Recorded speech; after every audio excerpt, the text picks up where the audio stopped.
بسم اللہ الرحمن الرحیم وبہ نستعین اما بعد۔ ناظرین کرام، ابھی تک آپ حضرات کے سامنے امہات المؤمنین ازواج مطہرات کی مختصر سی سیرت اور ان کے فضائل و مناقب اور اسی کے ساتھ ساتھ پیارے آقا صلی اللہ تعالی علیہ وسلم کی بنات طیبات کا مختصر سا تذکرہ، یعنی کہ اہل بیت اطہار رضی اللہ تعالی عنہم اجمعین کی مختصر سی سوانح اور حالات زندگی کو آپ کے سامنے پیش کیا گیا ہے۔ اب کوشش کی جائے گی کہ آپ حضرات کے سامنے چند چنندہ صحابہ جو جلیل القدر صحابہ کرام ہیں، ان کی سوانح حیات اور ان کے فضائل و مناقب اور مختصر سے حالات زندگی کو آپ کے سامنے پیش کیا جائے۔ سب سے پہلے ہم بیان کریں گے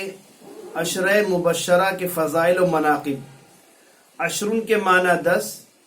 اور مبشرہ یہ بنا ہے تبشیر، بشرہ یبشرو تبشیراً، خوشخبری دینا، یعنی وہ 10 صحابہ جن کو اللہ کے رسول صلی اللہ تعالی علیہ وسلم نے اسی دنیا میں جنت کی بشارت اور خوشخبری سنائی ہے اور باقاعدہ نام لے کر کے بتلایا فلاں فلاں جنت میں ہے، جن میں 4 تو خلفائے راشدین ہی ہیں، یعنی سیدنا ابو بکر صدیق، عمر فاروق ابن خطاب، عثمان غنی ابن عفان، علی مرتضیٰ بن ابی طالب رضی اللہ تعالی عنہم اجمعین۔ اس کے علاوہ 6 صحابہ،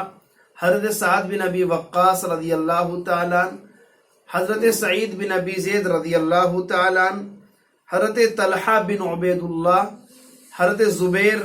رضی اللہ تعالیٰ عنہ، حضرت عبد الرحمن بن عوف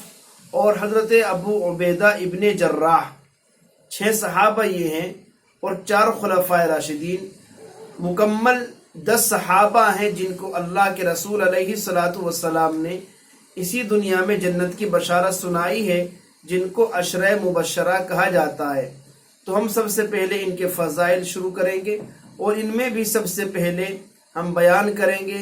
خلیفہ اول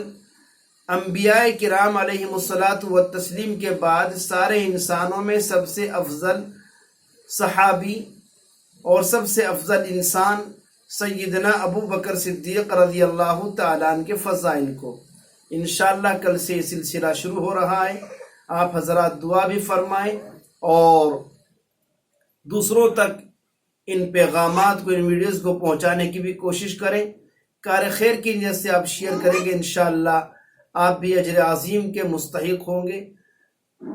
دعاؤں میں یاد رکھیے، اللہ تبارک و تعالی ہم سبھی کو دین کے کام کے لیے اپنی زندگی کو وقف کرنے کی اور زیادہ سے زیادہ اپنے وقت کو دین کے کام میں لانے کی توفیق نصیب فرمائے۔ آمین۔ وآخر دعوانا ان الحمد للہ رب العالمین۔